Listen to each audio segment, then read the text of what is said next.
Appreciate everyone being here tonight. I think we got a great program lined up, but like we do to start every meeting, let's stand and do the pledge. And move the flag on there. I pledge allegiance to the flag of the United States of America and to the republic for which it stands, one nation, under God, indivisible, with liberty and justice for all. Thank you. So appreciate everyone being here. I know most of y'all, but for the ones I'm Doug Colton, president of the Historical Society here. I think we had a great program tonight. Beth did a great job lining up. We got Carla Smith that's going to talk about parakeets in Whitesburg around murder in Coweta County. So I think that should be awesome. But we do need to have a little bit of a business meeting and some other things first before we get into the speaker with that. Let's see here. So we have new corporate sponsors. So corporate sponsors are very, very important to us, and it's what helps keep the society going. Our newest one is the Veranda, Laura. She just joined. She's a corporate sponsor. I don't believe she's here tonight, but if you see her, make sure to thank her. I'm going to have to read the rest of them here. They're on the back of the newsletter, and if you haven't seen the newsletter, there's some copies out there that you can get. So Edward Jones, Coffee by David, Norcom, Table Talk, Creekside Business Partners, Katie Lou's, Senoia Coffee and Cafe, the Coweta Community Foundation, DAR, Downtown Development Authority, the Senoia Bicycle, Morgan Street Media Services, and of course now the Veranda. So the corporate sponsors and all of y'all's memberships is really what makes the society a success. So thank you for that. On there. In June, how many folks here went to the tea? We have some? All right. It was a huge success. And Shauna, you want to come up and say a few words? Shauna's the one that made it happen.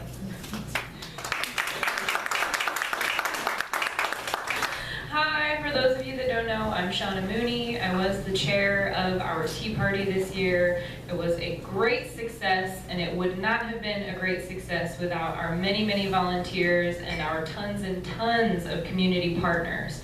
So if you have not gotten a newsletter, again, those are out in the hall. Please grab one. I did an entire page of thank yous.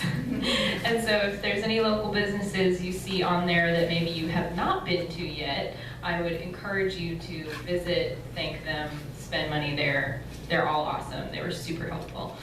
Thank you also to all of our volunteers from the Historical Society, and we had a good time.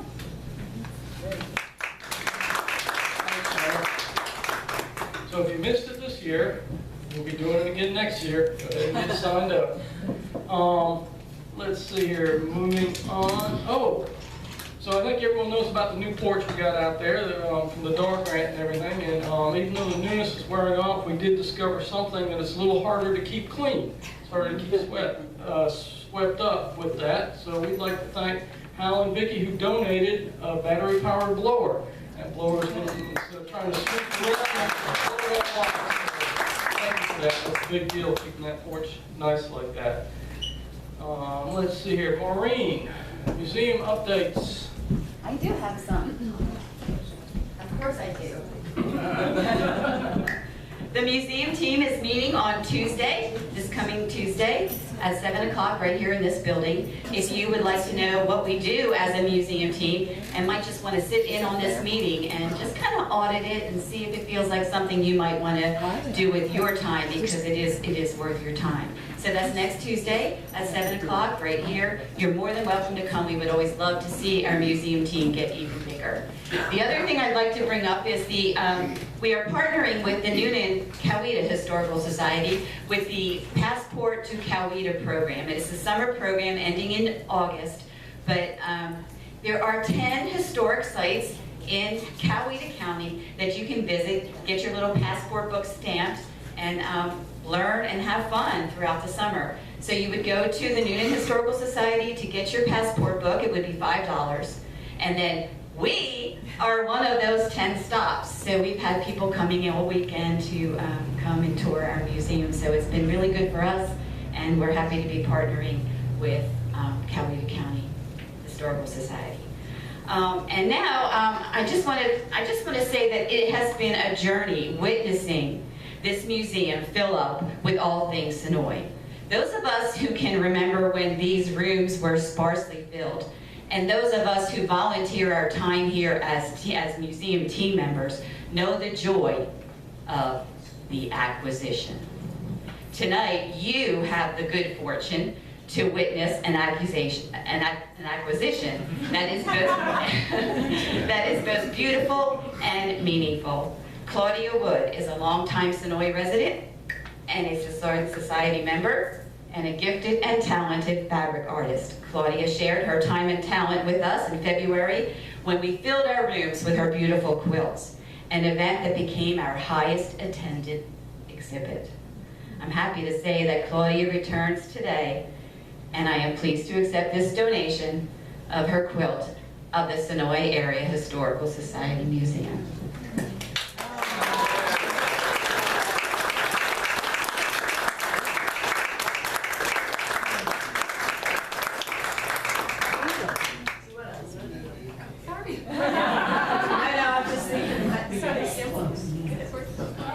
Claudia, you want to tell us about the quilt? Yes, I'll tell you a little bit about it. First of all, I just want to say that this is a little thank you for the absolutely amazing gift that you all gave me, especially Maureen and Jim, but everybody in here worked so hard on this, the exhibit in February. It was a lifelong dream for me, and I am so deeply grateful to all of you who had anything to do with it, and even if you came see it, to see it, thank you so much for that too. When we decided to do a donation quilt, my first thought was, well, I'll do one of the Historical Society. And I told Maureen that's what I was going to do. And then the more I thought about it, I was working on it, the more I thought, I think Maureen would really want that to stay here with the house, if possible. So I called her and she said, oh, I'm so glad you said that because I was really upset about it. I didn't know what to tell you. So I said, no worries. So I made a different quilt. So I made this for tonight. And I hope that it will be enjoyed. I now am intimately familiar with all the details of the new porch, everything, real flat, everything. So I looked at tons and tons of pictures. But anyway, it was a lot of fun to make, just made of fabric and just drew everything freehand to do it. And it was a lot of fun. So I hope it'll be enjoyed over the years. And thank you again so much for your wonderful gift. Oh.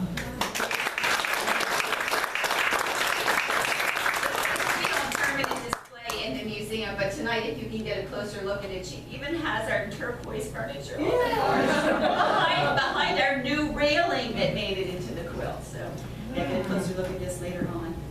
Thank you. Awesome. Anything else, Maureen? That's good. That's good. Thank you so much. Evan's not here tonight. Evan's our treasurer. If you want to see the latest financials, they're on the back of the newsletter. You can get a copy of it. But the good news is we're doing really well financially. We're a little bit ahead on the revenue side and a little below on the cost side to budget. So anytime you're a little ahead on revenues, a little behind on cost to budget, you're in good shape. So we're in good shape on that. If you ever have any questions about it, please feel free to reach out either to myself or to Evan on that. See here, Susan is out tonight and Jennifer's out. Doug, do you have anything? No. All right, well with that, we'll get into our speaker. Beth, do you want to go ahead and kick off, introduce our speaker? Thank you. Thank you. Well, you guys, I watched sort of on the sidelines as a lot of you recognized Carla as she started the evening off out in the hallway. And so I feel like I'm sort of catching up a little bit because a lot of you already know her or know a little bit about her. But I'm new, so I did a little research and a little cyber stalking to learn a little bit about Miss Carla Cook Smith. She is our guest speaker this evening. She's a multi-talented person, so I want to spend just a few seconds talking about her other work first. She is not only an author, which we'll get into, but she's a poet. She's a watercolor artist. Her most famous work to date is a piece titled Waiting for the Train, which has raised over $100,000 for breast cancer. Wow. So we could do a whole evening just on her watercolor, but she's also an award-winning photographer.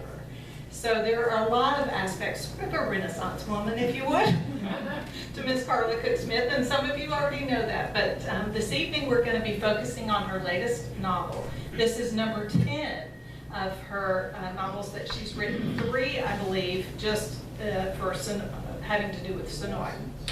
So tonight, we've kind of been talking about the murder and the intrigue and suspense of the story, Murder in Coweta County. So that was a trial that happened in 1948. A lot of you know about it. I didn't, because I'm an Alabama girl. I didn't know a lot about Georgia history until I got here. So I'm really anxious to hear the story. But what Carla has done is taken the story from the, is that the painting? Oh, fantastic. All right, this is the artwork that I mentioned, Waiting for the Train. Isn't that lovely? Beautiful. I had seen it online, but never seen it in person, so thank you so much for bringing it. That's fantastic. And it's doing, well, I mentioned $100,000 raised, but we don't know. It may have been a good bit more than that since then, last count, so that's fabulous. We probably need to have you come back, just do an art show. Anyway, I digress.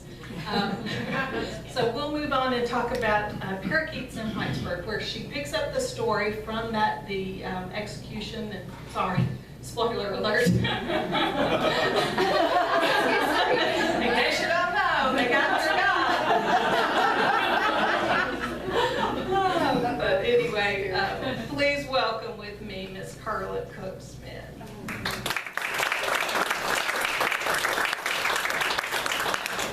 Welcome, Beth. I appreciate it. Where should I stand? Hey, Jay.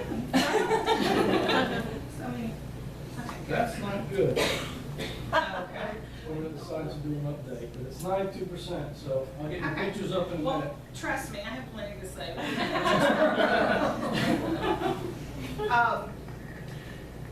Parakeets in Whitesburg is not the story of the murder in Coweta County. A lot of people thought that it was going to be. And, you know, you're in Coweta County, and so Coweta County, you know, has celebrated the story because it brought, you know, the movies to Coweta County, and a lot of locals starred in it and that kind of thing. And, of course, you know, the hero of the story is a well-respected sheriff, Sheriff Lamar Potts. But there are a lot of people offended at the murder in Coweta County story. Margaret Ann Barnes, in my opinion, wrote hands down the best book about the murder.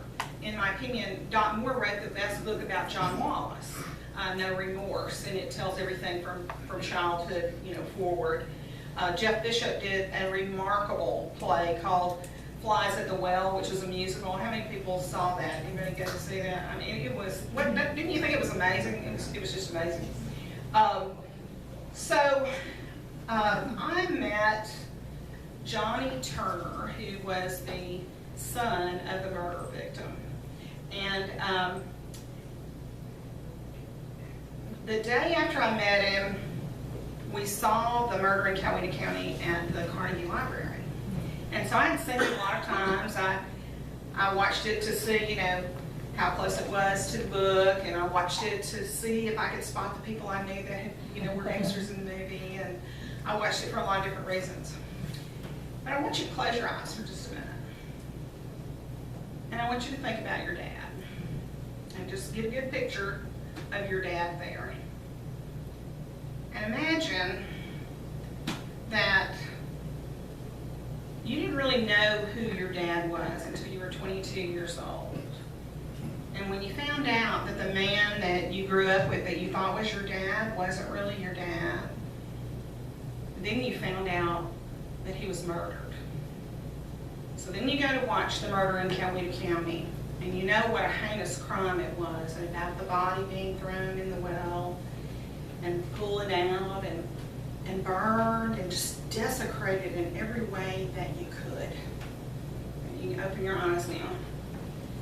That's what I felt that night I saw the murder in Coweta County, and I knew that Johnny Turner was in the room.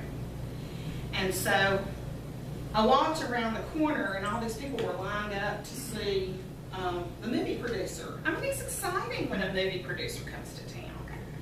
But I saw Johnny and his daughter Amy you know, sitting by themselves. And I went over, and I always get choked up when I say this, but I went over and I just said, I'm so sorry about your daddy. And we all cried, you know, and Amy was just, you know, flooded with tears, and she said, thank you so much. No one's ever said that to us. So to have that kind of a loss, you know, and no one ever acknowledged it, and we all cried some more. And so I had known for a long time that I was going to write a book related to the murder in Coweta County, because when I was writing my books about Nana and about Senoia and everything, along the way I met different people and picked up different pieces of information that had not been shared, you know, previously. So I always knew I was going to write a book, and I was in the middle of writing a book, but I didn't know what the title was. And so we're sitting there, we're all sad, and you know, who knew how to get out? How do you get out of a heavy moment like that? Well, Johnny Turner knew how, and he looked at me and he said, have you ever been to Whitesburg? And I said, yes. And he said, do you know about the Parakeets? And I said, what Parakeets? And he said, you can always tell when someone's really been to Whitesburg if they know about the Parakeets. And so it was his segue to lifting the moment, which I thought, you know, was just so cool, you know, about him as a person. But I couldn't get it out of my mind. And that's why I named the book Parakeets in Whitesburg. And it's interesting, I went out to the Whitesburg United Methodist Church because Charles Allen, has anybody ever heard of Charles Allen? Okay. Well, Charles Allen was like the Billy Graham of the United Methodist Church. And so he had, you know, he started at Whitesburg Church. He preached in Pine Mountain, well, Chipley. He preached. Was he really? He was my pastor at Grace Methodist Church for 20 years. At Grace Methodist Church in Atlanta. Now that became the biggest Methodist church in Atlanta. And then he moved to Houston, and that became the biggest Methodist church in the world. Okay, so how does this relate to this? John Wallace requested that Charles Allen preach his funeral because he had ministered at Chipley United Methodist Church, you know, at one time. And Charles Allen did preach John Wallace's funeral. So I had heard that Charles Allen had preached at Chipley United Methodist Church. But you hear a lot of stories. And you know, I could write a really interesting book with all the tales people told me, but I don't know what's true and what isn't true until I do some investigation. And so even though 2 or 3 people had told me that, I didn't have any concrete information. But they had a cookbook from the United Methodist Church at Whitesburg that listed all the past preachers. And so this elderly gentleman met me and shared with me a copy of that, and that was my confirmation. So when I was at the church, I wanted to make pictures inside the church, and the pastor was in there, and I was kind of telling him what I was doing. And he said, oh, there were parakeets in Whitesburg. He said, I'm from Ohio. I just moved here. There were wild parakeets there. And so when I talk about parakeets, I mean, it wasn't just like people had parakeets in cages in their houses. On the telephone lines, instead of crows and robins or whatever, there were colorful parakeets all over Whitesburg. And they were there until the early 1960s, about late 1962. And the minister I met surmised that perhaps they flew to Ohio and roosted there. And we may be... We're on. Okay. We're on. Sorry about Told the you delay. I could talk till the delay. Okay, so this is at the Coweta County Courthouse, and John Wallace rounded the corner, and Julia Turner was standing there, and that's 2-year-old Johnny Turner right there, and a photographer happened to catch that moment. Okay, you can go to the next one. And this is Johnny Turner on the left and his daughter Amy. You can go to the next one. And this is the back cover of the book. And Martin Pate. And who knows Martin Pate? Anybody? Okay, well, he just is an amazing artist. He went to the Ringling School, and it's a prestigious school for artists. He's done some stuff with the Smithsonian, where there are no photographs, you know, or anything. But he went to Whitesburg and checked out the town and painted, you know, this picture of what it must have been like, you know, when the parakeets, you know, roosted on the telephone wires in Whitesburg. And so I've got a few hand-signed posters left that were done by Martin, and they're on sale tonight for $15. They're normally $20, and I think I've got 8 or 9 left of them if y'all are interested in that.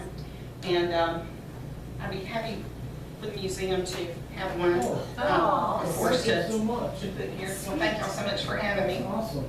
So we can go to the next one. So this is Josephine Leith Wallace. I dedicated the book to Julia and to Josephine. They were victims as much as anybody was. And so Josephine lived in Blountstown, Florida. And so she was really sick when she was about 18. She was a senior in high school. And so her Aunt Ida Bell lived at the Meriwether White Sulphur Springs Resort. And it was a huge deal back then. It was a resort, there was a hotel, they had balls. Jacqueline Bouvier Kennedy went there as a child. FDR went there when he was governor of New York. He went every Thanksgiving for a possum hunt. There are wonderful photographs of that, by the way, in the book. Lots of people came to the springs to take in the waters.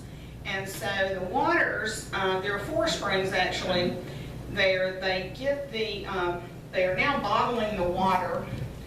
And would you like one? They're bottling the water now from the red sulfur springs on the property. There are 4 springs on the property. And so it's an alkaline water. So it has a much higher pH than most do. So a lot of people have health problems when their body becomes too acidic. And so you want to try to get it back to being alkaline. And so this water, this natural spring, it helps with indigestion and with acid reflux. You know, some people say it helps with eczema. The ads from the 1800s said cures every ailment. Of course, we can't say that today. But there are testimonies, you know, to the other thing. The woman that bought the property, her brother had a real problem with his digestive system. And he started drinking the water and said, you know, this is amazing, and told her about it, and that led her to buy actually the property. And they're hoping to make it to be a resort again. But anyway, so Josephine came to take in the waters so that she could get better. And so she stayed at the resort with her Aunt Ida Bell, who was married to Henry Strickland. Henry Strickland was the uncle of John Wallace. And so one night, John Wallace came to dinner to see his uncle, and so Josephine was there, and that's how they met. John was 35 at the time, and Josephine was 18. And Josephine's family had fallen on hard times. Her father was from Chipley, but she sacrificed her youth, basically, to marry John because she thought that he was wealthy and he could help her family. You know, John Wallace owned a lot of property. He had a dairy farm, but he didn't have a lot of liquid assets outside of the moonshine, which is what made him the most money and posed the greatest risk. He was really nervous about getting arrested, as anybody would be, except, you know, he had already been to prison for, you know, being caught selling moonshine. So when the murder happened, not that there's any excuse for it, but what happened was he knew that the state revenuers were around. And so he told what we know then as Wilson Turner not to run the shine. But Wilson had just got a new car and or truck, and he was just really excited about it. He knew he could make it, and he did. He outran the revenuers, and he got back and he took his cut and he gave John Wallace his cut. And he thought that he had done a fair and wise thing, and he was proud of his new truck and proud of what he had done, and was doing the honorable thing to give him his money. And John Wallace, you know, beat him and took his money and kicked him off his land. And he had a pregnant wife, you know, and a 2-year-old son. And, you know, the rest of you know the story about the stealing the cows and tit for tat, and that's how the story went. But Josephine, you can go to the next slide. This is they still have the spring houses up at the Meriwether White, Sulphur Springs. You can go to the next one. And there's yours truly. I didn't have my glasses on when I put that picture in. But the cottage there on the far right, that is actually the cabin where John and Josephine spent their honeymoon. So they got married at the resort, and then they spent their honeymoon there. You can go to the next picture. And this is beautiful Angela King. She drinks the water. She looks good. And Josephine actually lived to be 92 years old. So, you know, there could be something in that water. You can go to the next one. Josephine was a really good and faithful wife, by all accounts, from everybody that I've talked to. John Wallace, you know, according to what people have told me, was abusive, you know, verbally and physically to this lady. And she was a proper Southern lady. And, but even, he was to have a mistress, you know, she'd come to the jail, he didn't want to see her, you know, I mean, it just, when he died, his cousin pointed out, you didn't leave anything to Josephine. And he said, she can get a job. But you know what? She couldn't get a job in Pine Mountain afterwards because people were afraid. Even if John Wallace was dead, a lot of people don't believe that he was electrocuted, even today. Supposedly Christmas cards came to the courthouse from Texas where he had a grapefruit farm. You know, there's some mystery surrounding the way things went down. There weren't any witnesses. No family went to see him electrocuted. There weren't any witnesses that anybody knew.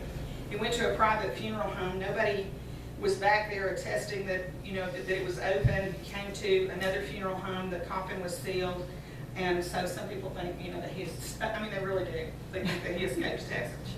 But even through the meanness, Josephine did everything she could to get her husband off. This is a letter from Herman Talmadge, and he's acknowledging his receipt of her letter, asking, you know, to spare her husband. And he had given a stay of execution so it could be investigated further, but he didn't have power as governor then. I think governors before had the power, you know, to change a sentence or something, but he didn't have any power. So he's writing to tell Josephine that, and so she was faithful up to the end.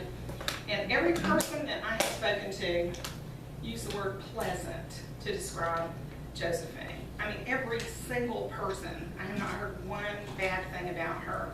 But the most remarkable thing to me that I saw about Josephine's character is when you go to John Wallace's grave. Now here Josephine, she couldn't get a job in Pine Mountain because people were afraid to hire her because they were afraid John Wallace's henchmen would catch up with them or whatever. So she went to Atlanta and she worked at the children's home there. She loved children and stayed there, you know, for a while. And but she came back eventually to Pine Mountain and rented a room in someone's house and worked at Man's Stores for a number of years. Erling Scott, who owned Scott's Bookstore, but she remembers going to visit her when she was a little girl with her brother, and she would draw her, you know, a rabbit or a flower in the backyard or something like that, because they were Stricklands, and so actually Erling is related, you know, to the John Wallace. But 30 years after John Wallace died, Josephine was a shop girl. She worked retail, selling clothes and shoes. You work hard for a little bit of money when you work retail. And you know how expensive it is to put a marker on a grave. And she spent her own money, hard-earned money, to buy this headstone that says, I have kept the pleasant memory. Just rest in peace. So, I mean, that just speaks to godly character and forgiveness, you know, and I was just really impressed by that. Okay.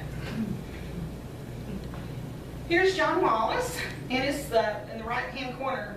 This is how he was sitting in his cell. There's not a lot of room there, so he would have been sitting on the other side facing out. And this is the Coweta County jail, and so someone had the wherewithal to ask for John Wallace's cell. when they were tearing the jail down. So I made a picture of John Wallace in the jail in front of the cell, which still exists. And I'm going to tell you about an opportunity to go and see it if you want to. So go ahead to the next one. This, you may recognize, is the Pete and Libby Biedenbaugh home.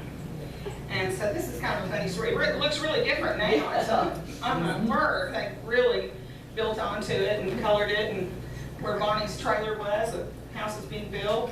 It's just really coming along. But anyway, when I started writing books about Senoia, I guess it was my second book, half a dozen people in town kept saying, oh, you need to go see Libby Biedenbaugh. You need to go see Libby Biedenbaugh. So I said, okay. So everybody that I talked to, anybody pointed me to that I went to interview, had a story, And so it was something about remembering what the town looked like, whatever. And I went to talk to Libby Biedenbaugh. She was one of the sweetest people I have ever met in my life.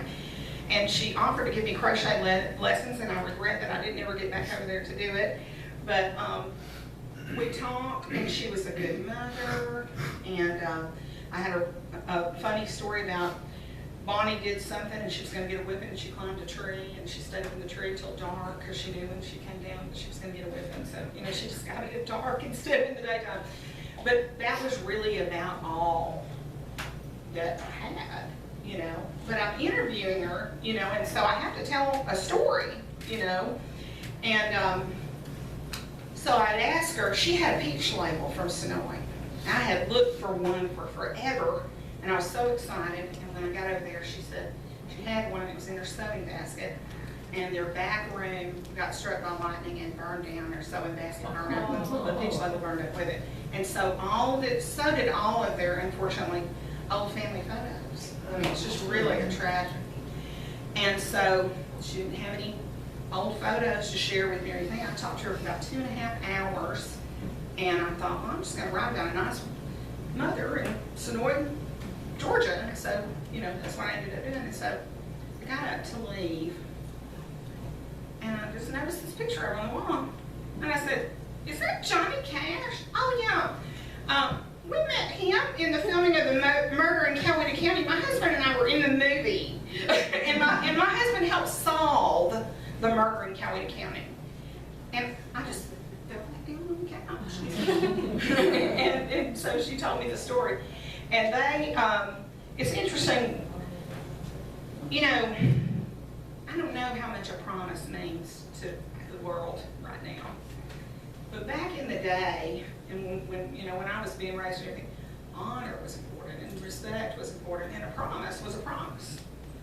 And so the movie people had them promise that they wouldn't tell anybody they were filming the movie. So I said to Bonnie, so what did you think about your parents being in the movie? Well, we didn't know it until after it was over, Mom. And Libby said, well, I promised. I wouldn't tell.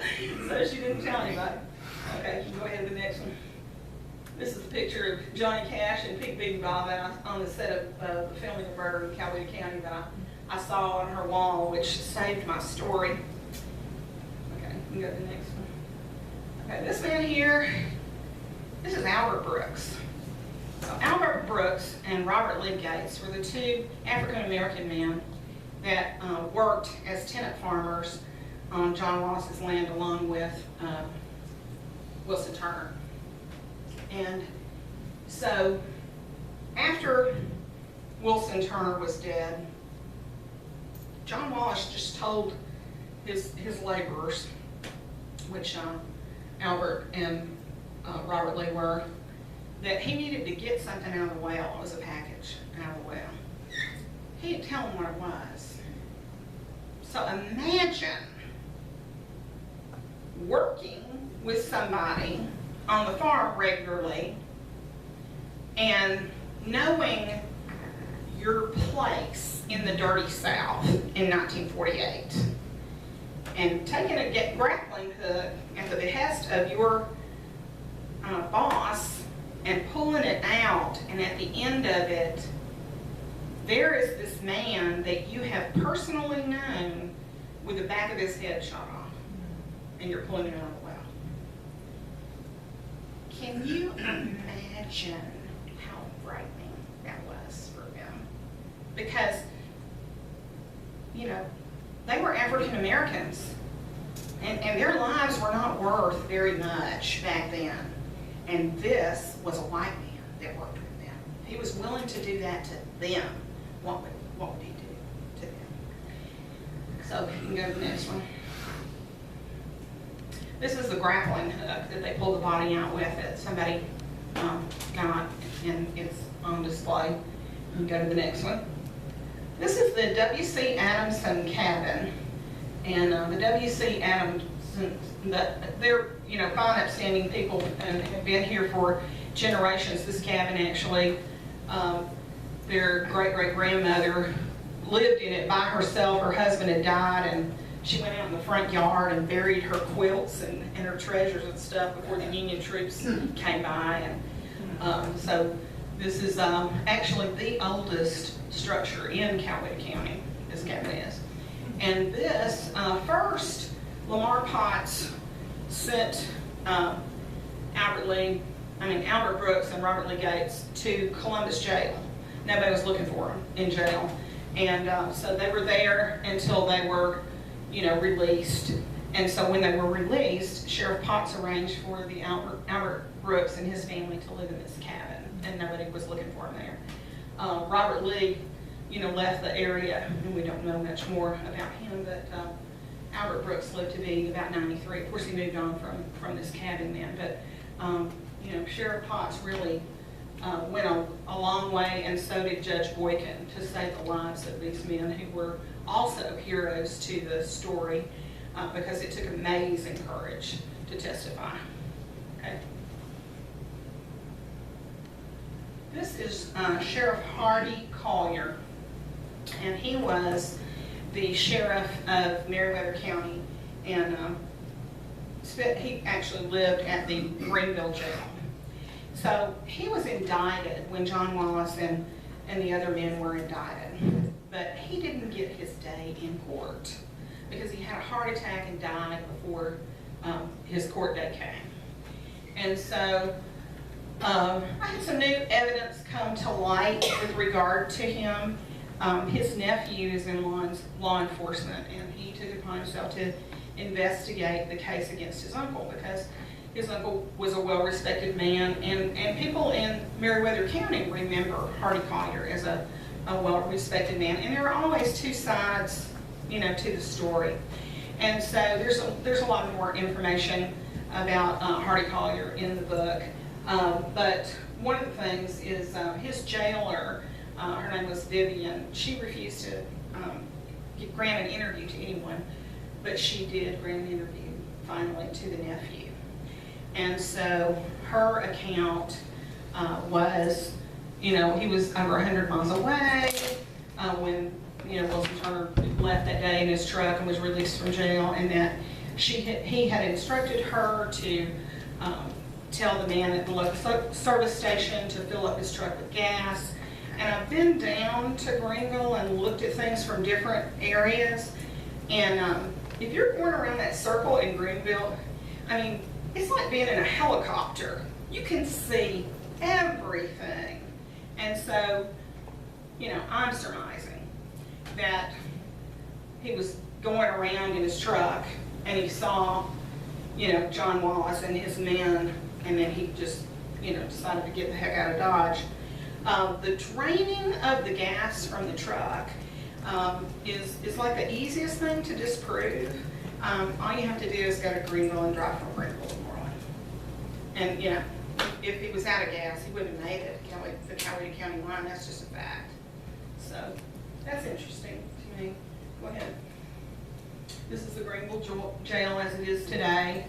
And a woman bought it for $5,000 on the courthouse steps, and she's very industrious, and she's remodeled the whole inside. It's her living quarters, and she keeps up the jails, and makes for interesting tours. Okay, go ahead.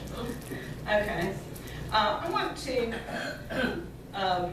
call up Mr. Mark Puckett from the Coweta County Conventions and Visitors Bureau now. We're going to skip around just a little bit more and think about what it was like in 1948 at the time of the trial.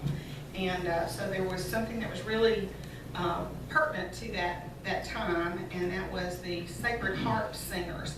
A lot of times you would just be walking around the courthouse, and they came there to practice. It was more prevalent than it is today, but it is still an art form. And but people walking around the courthouse was here, and they would practice in there, and they would hear the singers. Okay, Mark, how about telling a little bit about that? Yes, sir.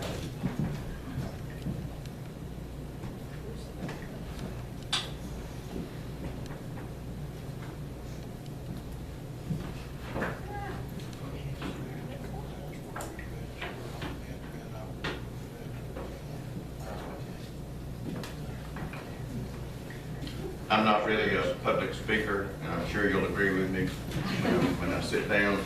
Carla told me that I only had 5 minutes, and it won't take me that long. Is anybody in here, are you familiar with Sacred Heart at all? Okay.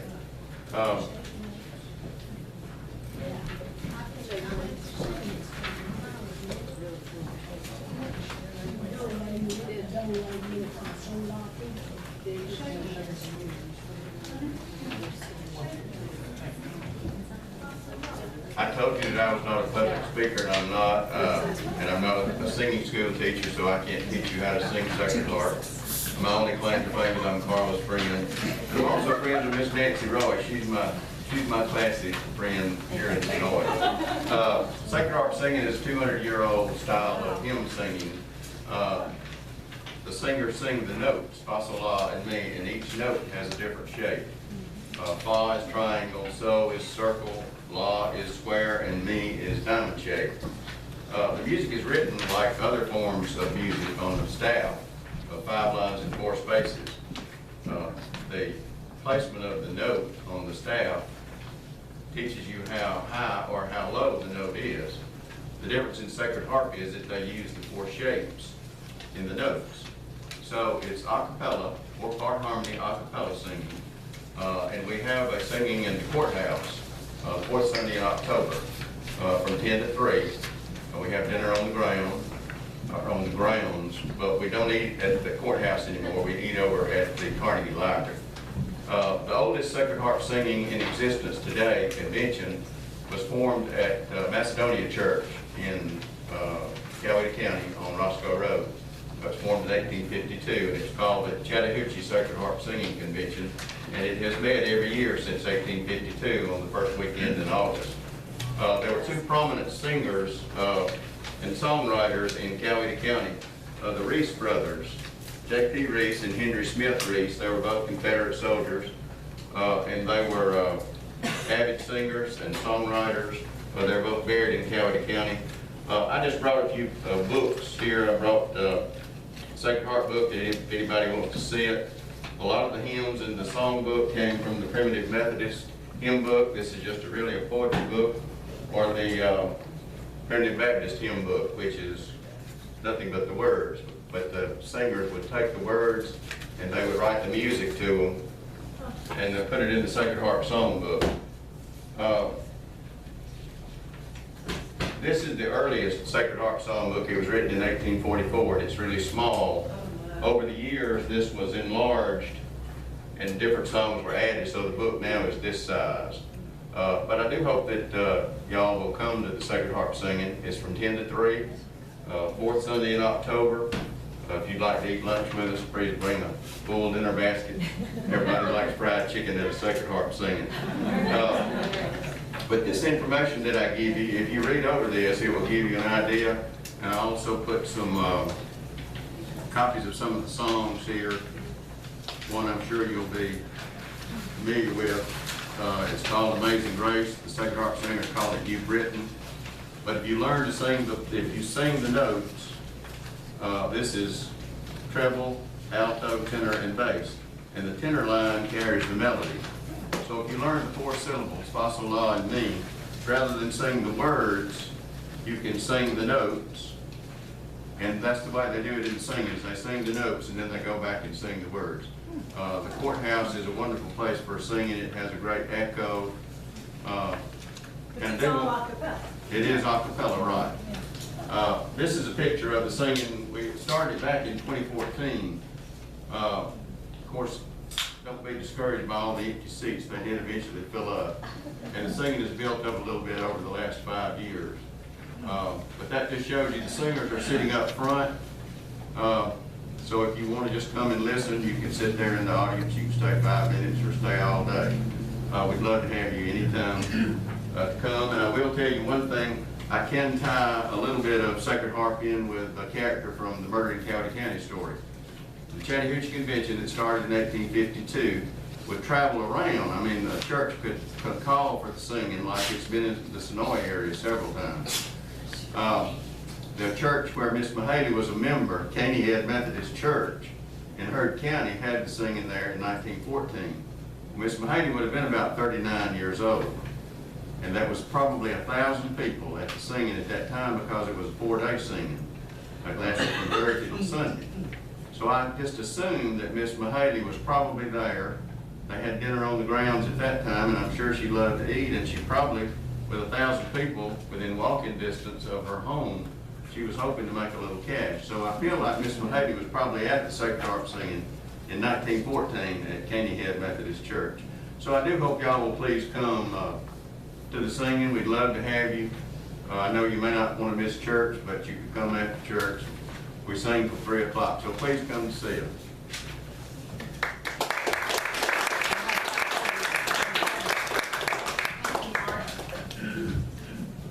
Thank you, Mark. I had never been to one until I went last October. I had hoped to go for several years and finally made it last year and thought it was really interesting and really beautiful. The acoustics are lovely, and the dinner was excellent. So, okay.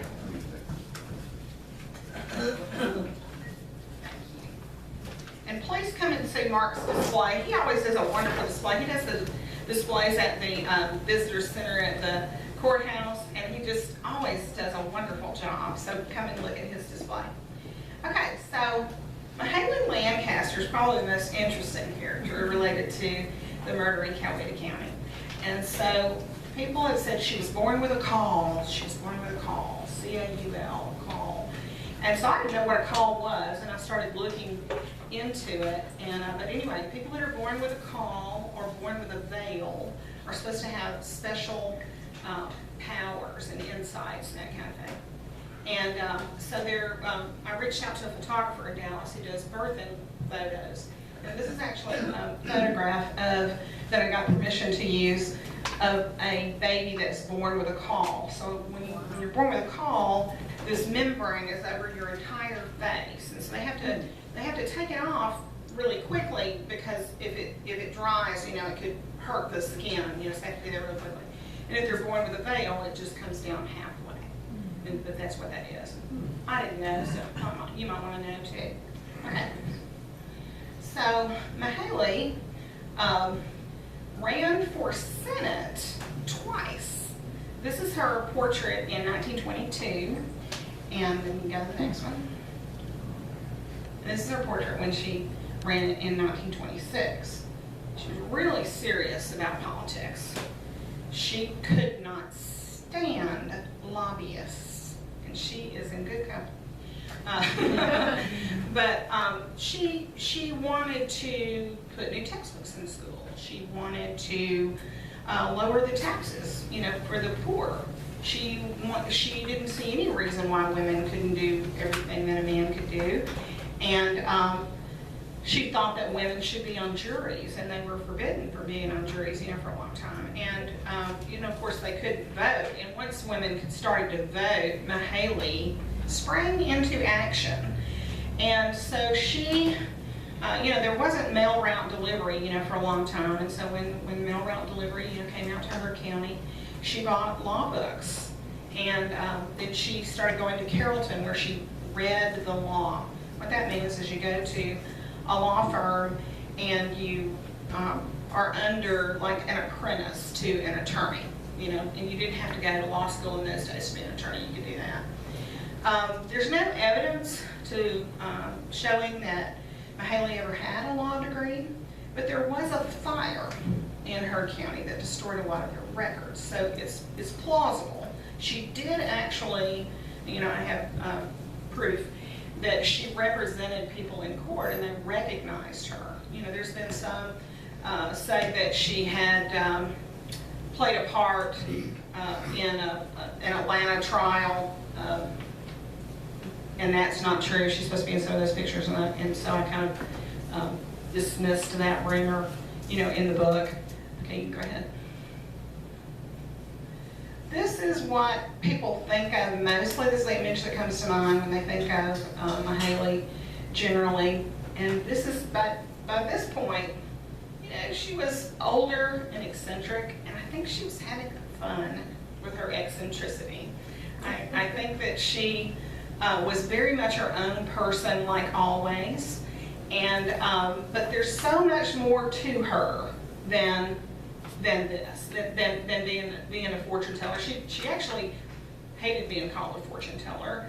And I think, you know, she felt like her gift was from God. She's very devout Christian. And so she preferred, you know, like the gift of words of knowledge or the oracle of the ages, you know, that she just tagged herself, you know that. But anyway, go ahead.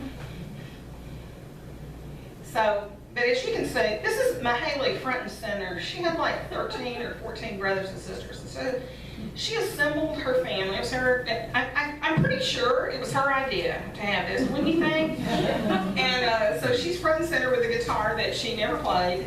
And, you know, she's the only one, you know, all decked out. And I actually have I had the good fortune to meet someone whose mother knew Mahaley.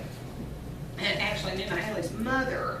And so she said to Mahaley, I don't think everyone wears all those ribbons and bows. And Mahaley said, Mahaley does. So, you know, she's about 15 in this picture.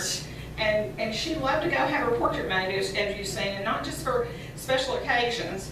So we're going to go to the next one. Okay. So those pictures you saw before, you know, they were down to ankle length. And that's what people were wearing, you know, in her county, you know, when you went out, you know, whatever. And you can't, this is pretty scandalous. This is up above the ankles. You know, she's got black satin ribbons. She's darkened the eye of her glasses. It did not, she was unstoppable. I mean, you know, you can tell she was not a beauty queen, but look at that confidence. Her injury didn't make her self-conscious. She still went out and, you know, she, during the Depression, she went and bought livestock for the people in her community. You know, and so they would have milk cows to give milk to their children and stuff like that. She wrote for the News and Banner. She wrote a column, you know, giving advice, you know, to farmers. People had legal troubles. They came to her, you know, and she helped them. But after this, it was determined that not only did she buy law books and get law books in the mail, she got fashion magazines. And so Mahaley started going to town, and she was wearing skirts just barely past her knees, and her knees were red. When she walked, you could see her knees. And so all kinds of people have speculated. Some people said, oh, red knees means that, you know, she's one of the top spiritualists. You know, I looked up red knees, you know, in Africa, tribal people redden their knees. It means they're fast runners. You know, I couldn't find any connection. Until, Mara, would you please come up here? This is Mara from the Georgia Tour Company, and she is dressed like Mahaley scandalously went downtown to the post office in Heard County. Her red knees. You could buy, in the 1920s, you could buy rouge for your knees in liquid, cream, or powder form. and of course, you know, the women in Heard County probably just weren't doing that. But Mahaley really didn't care what people thought. And so there's that song from All That Jazz. I'm gonna rouge my knees and roll my stockings down. And all that Legends. I promise Marsh didn't have to sing it. But anyway, the Georgia Tour Company is doing a tour called the Deadly Run to Coweta County, and it's a 4-county tour. And you get to see John Wallace's, cell. You get to see Mahaley's grave. You get to see Mara dressed up as Mahaley. She's your tour guide. And did you bring any flyers about the tour? Yeah. Okay, so if you want to hand those out, then yeah. So Mara's going to hand those out. And that, is there any more? It's a wrap, people. Got any questions?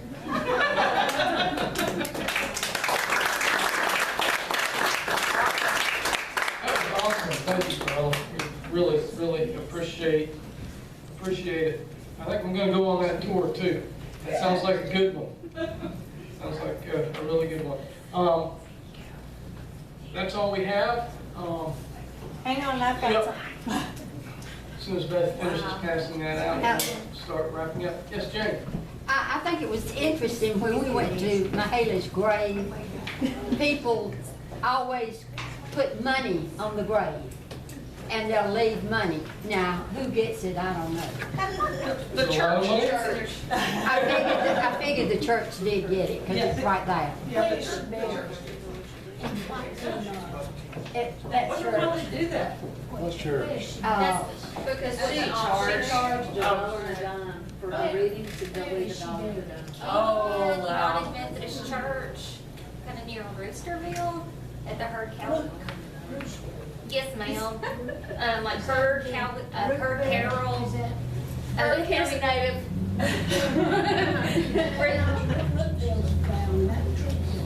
Yeah, this is your Carroll County. I'll be honest, I'm from Herd County, but near the Carroll, near the Coweta line. I had to put in my GPS, and I had no idea where I was. I've never been so lost in my own hometown before. Well, thank you so much for coming, guys. We want to certainly give our thanks to Carla, but before we do that, I just want to say thank you to Mara and thank you to Mark for being a part of the presentation. I didn't realize that I grew up in, my father's family was from North Alabama, and we would have a family reunion every year, and they would do Sacred Heart singing, and I thought everybody did that at their family reunion, and keeping the time with your hand, that was something I saw my grandfather do the whole time I was growing up, and just thought every family did that. But anyway, I have a couple of great uncles who were hymn writers and wrote Sacred Heart music, so full circle. But thank you so much, guys, for being a part of the presentation. And Carla, if you don't mind standing, we have a gift for you. We thank you so much for coming and being a part of the History Museum and such a wonderful presentation. It was fabulous.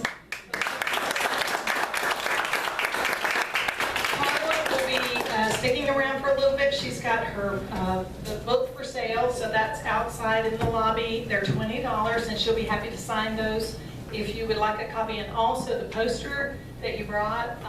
And then there are a couple of cookbooks still left, I think. And so anyway, please participate in that as well. Thanks so much, guys.